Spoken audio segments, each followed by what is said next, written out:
दिल्ली स्फोट प्रकरणानंतर महाराष्ट्रातही दहशतवाद विरोधी पथक कसून चौकशी करत आहे। या संदर्भात पथकानं ठाणे जिल्ह्यात मुंब्रा इथं छापे टाकले। काही दिवसांपूर्वी पुण्यात टाकलेल्या धाडीत मिळालेल्या धागेदोऱ्यांचा माग काढत असताना या पथकानं काल मुंब्र्यात कौसा इथं इब्राहिम आबिदी या शिक्षकाच्या घरी धाड टाकली। तिथून मोबाईल, संगणक आणि इतर सामग्री जप्त केली आहे।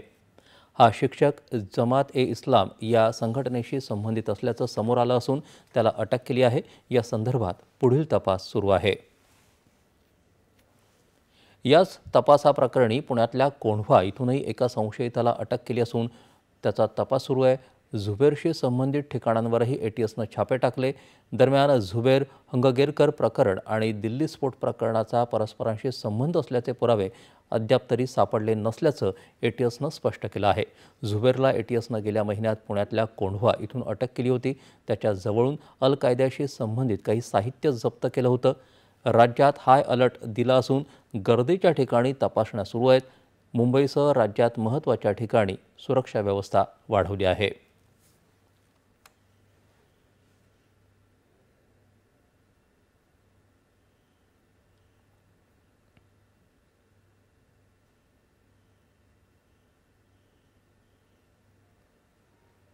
यानंतर